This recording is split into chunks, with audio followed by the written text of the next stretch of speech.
BPF माने development पिस unity integrity prosperity बेनो जाबाय BPF नि मोन्थोर बेवहाय सोरबा दावराव खालामग्रा करापसन खालामग्रा मा खालामग्रा जेबो खामानि गैया खामानियासो दिन्थियो बिथांमोननि फाइलखौ जों गांफा गांफा चेक खालामगासिनो गासिबो इलिगेल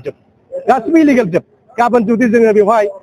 माने इंकुइरि खालामो CBI दिनै प्रमद बर'आ जेलाव थांनांगोन फेरेंगा जेलाव थांनांगोन जेसेबां EM दङ जेलाव थांजोबनांगोन आरो मोनसे दर्जननि सिमा थायो बे दर्जननि सिमाया बारोबा सैमा फाग्ला बादि खारबाबो गनाय नङा बेखौ गोसोआव लाखाथों रुंगुल बर' जेसेबां सोरबा टेबासोन माबासोन जेसेबांनाखि IT सेल दङ रावबो खारबाबो गनाय नङा दा बेवहाय फेरेंगा बुंनायजों जेबो लोब्बा गैया फेरेंगा बे दाउआ जेबो गियान थाया बे दाउआ आदार नागिरनानै जानो रोंगौ थिग बेबादिनो नागिर फेरेंगा जेरखम मालायनि दाउदैफोरखौ लोंबोनाय मानाय थिग बेबादिनो 5 बोसोराव खालामबोदों फेरेंगानि दिनाव land and revenue department forest डिपार्टमेन्टआव बेसेबां घोटाला जादों बेखौ रायजो राजाफ्रा मिथियै रावबो गैया फेरेंगाया हा होनायनि नामाव दिनै रायजोफोरखौ थगायदों बैसोमुथि दिनै माने लेन्ड मेला बानायदों रायजोफोरखौ थगायदों बिफानि हाखौ फिसालानि नाम दाख्लायनायखौनो हा होदों होननानै बुंदों जे जिनिसा हेरिडिटारि जाबोखायो बा नियम दंखायो बिफानि हाखौ फिसालाया मोनो दा बिदिनो गोबां थगायदों सिन्डिकेट बिराद लगायदों दाम्पार गंसेयाव 500,000 लानाय कालेक्सन खालामग्रासोनि दिनाव जादों फेरेंगानि दिनाव जादों दिनै सन्दन दंफां फानखोमानाय सोरनि दिनाव जादों फेरेंगानि दिनाव जाजोबनाय बेखौ मिथियै रावबो गैया दिनै फेरेंगानि जे खुगा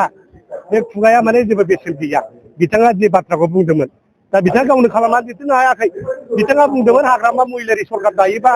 हाग्रामानि गारियावनो बारसोमनानै थैनो होन्दोंमोन बिथाङा मानो दाबो खालामनो हादिया बे देखायदों दा फेरेंगानि खोथा बिथांनि खुगा जेबो मुल्य गैया बिथांमोना होनखादोंमोन जे हाग्रामानि सरकार फैयोबा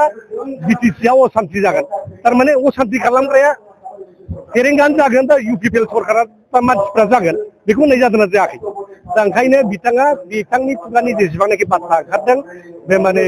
अनला खारियाव माने आगान थायै एंखोर बारियाव संख्रि फोरलानाय आदुवानि खियाव थाम्फैयाबो बाया होननाय बाथ्रा दं बर'आव बेबादिनो बेसलेस बिथांनि बुंनायजों रायजोआबो कनभिन्स जाया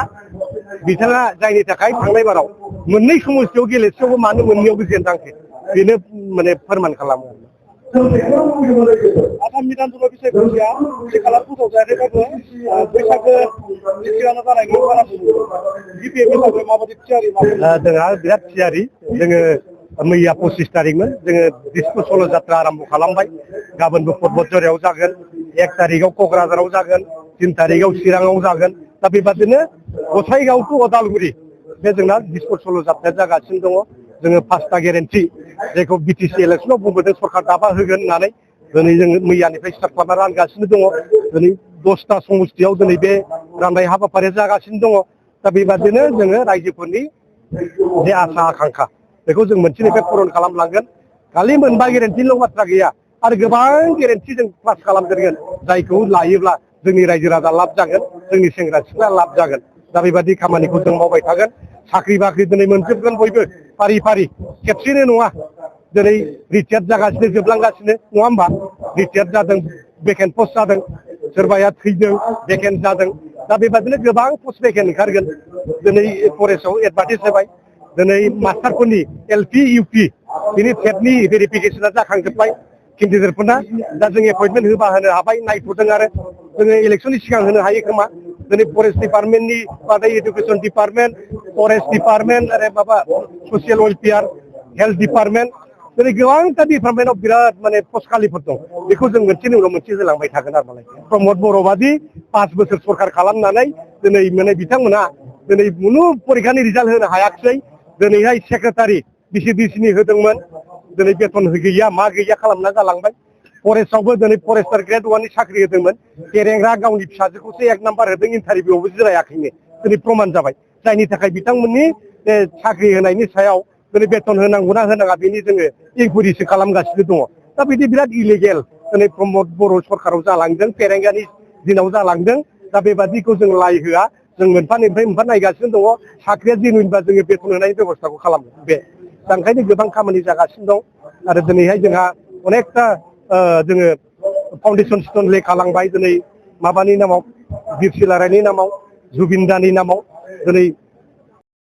माने जायगायाव दिनै माने जों आदारशिला स्थापन खालामबाय दिनै डिजिटेल स्टुडिअ बेखौबो आराम्भ खालामबाय दिनै मोनबा जायगायाव दिनै हेन्डलुम एन्ड टेक्सटाइलनि प्रडाक्सन सेन्टार एन्ड मार्केटिं बिनि आदारशिला स्थापन जाबाय आरो टेन्डाराबो जाबाय कन्ट्रेक्टरा जाय खामानिखौ स्टार्ट खालामसिगोन आरो मोनफ्रोमबो जिल्लायाव भेटेनारि माबाफोरनि दिनै रिपेयारिं खामानिफ्रा सोलिगासिनो दङ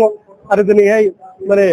पिएइचि पाब्लिक हेल्थ इन्जिनियारिं बेवहाय लोंग्रा दैनि बेबस्था बिनि माखासे बेबस्थाफ्राबो दिनै सोलिगासिनो दङ रिपेयारिं खामानिफ्रा सोलिगासिनो दङ जेरावबो माने डेभेलपमेन्ट बिपिएफ माने डेभेलपमेन्ट